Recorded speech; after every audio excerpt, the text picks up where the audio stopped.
প্রথমে আপনারা ভিডিওটি দেখুন, তারপর বলছি।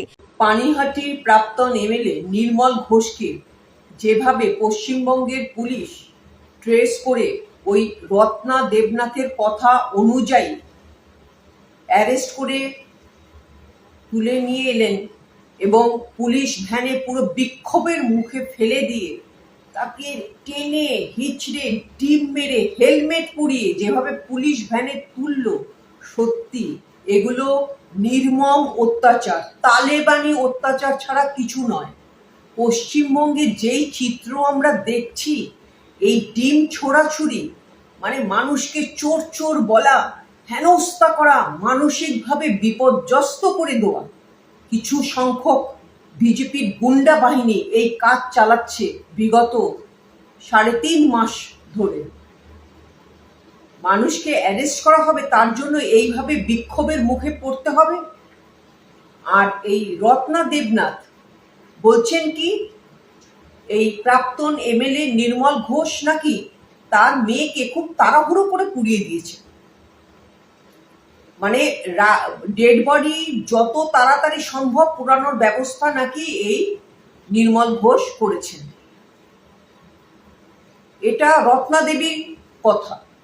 এবং এই নির্মল ঘোষ এই কাজটি করেছেন সেই জন্য নাকি ওই শ্মশান ঘাটে একজন লোক এসে তার পিঠ চাপড়ে বাহবা দিয়েছেন। সেগুলো সমস্ত কিছু ওই রত্না দেবী ওই শ্মশান ঘাটে সব কিছু অবজার্ভ করেছেন। তার মেয়ের এত বড় একটা শোক, তিনি কোথায় কান্নায় ভেঙে পড়বেন, তিনি সমস্ত ব্যাপারগুলো দেখেছেন। নির্মল ঘোষকে এসে কে কি কথা বলে গেছে, পিঠ চাপড়ে গেছে।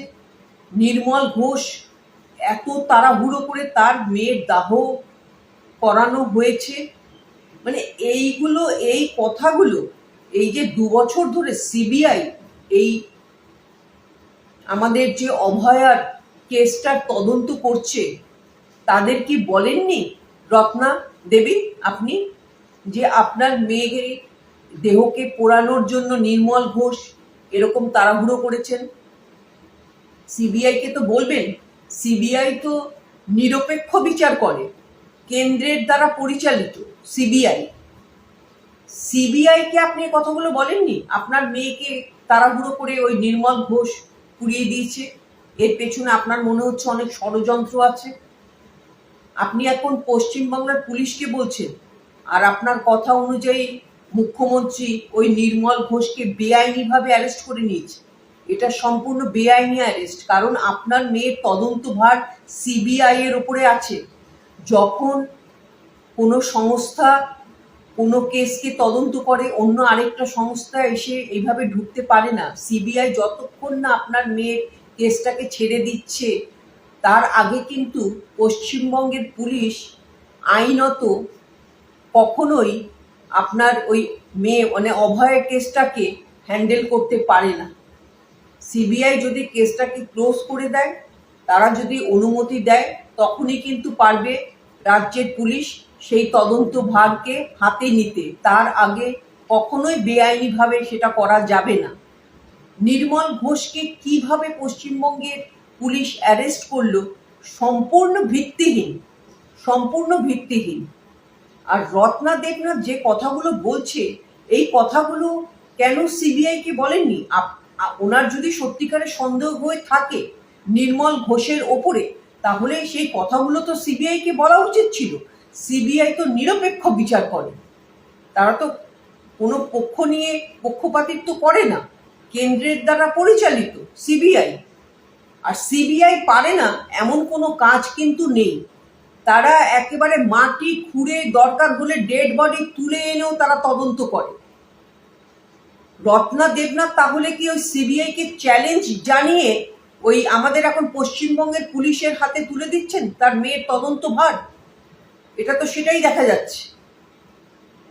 এইভাবে যদি বেআইনিভাবে কাউকে অ্যারেস্ট করা হয়, আর তাও আবার এত মানে হেনস্থা করে, তাহলে তো খুব চিন্তা, পশ্চিমবঙ্গের জনতার খুব চিন্তা। কেউ যদি এইরকম ক্ষমতার অপব্যবহার করে, এমএলএ হয়ে যাওয়ার পরে আমি যা ইচ্ছে তাই করব, আমার মেয়ের তদন্ত আমি যেভাবে ইচ্ছে আমি সেভাবে ঘোরাবো, যাকে ইচ্ছে আমি অ্যারেস্ট করাবো, খুব খুব চিন্তা। এগুলো কিন্তু কখনোই একজন এমএলএ হয়ে যদি করে থাকে তাহলে কিন্তু সে নিজের সর্বনাশ নিজেই ডেকে আনবে। তাকে আর পাবলিক কোনোদিন ভোট দেবে না, ছুঁড়ে ফেলে দেবে পরের বার যখন ভোট হবে। পাবলিক সব জানতি হ্যায়। জনতাকে এই এমএলএ, নেতা নেত্রী, মন্ত্রীরা ভাবছেন খুব বোকা। আমরা দেখাতে চাইছি অভয়ার কেসটা এখন আমরা মানে তদন্ত করে সমস্ত লোকজন যারা সত্যিকারের দোষী বার করে নিয়ে আসবো। সিবিআই পারছে না আসল দোষী অপরাধী কারা বার করে নিয়ে আসতে? সিবিআই তাহলে ফেলিওর। আপনি রাজ্য পুলিশের সাহায্য নিতে চাইছেন আপনার মেয়ের তদন্তের জন্য?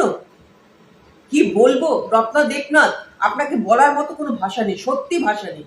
আপনি আপনার মেয়ের মৃত্যুকে নিয়ে যেভাবে রাজনীতির খেলায় নেমেছেন না, সত্যি কোনো মা যে এইভাবে তার মেয়েকে নিয়ে মানে তার মৃত্যুকে নিয়ে এইভাবে রাজনীতির খেলা খেলতে পারে, ভারতের ইতিহাসে কখনো দেখা যায়নি, কখনো দেখা যায়নি।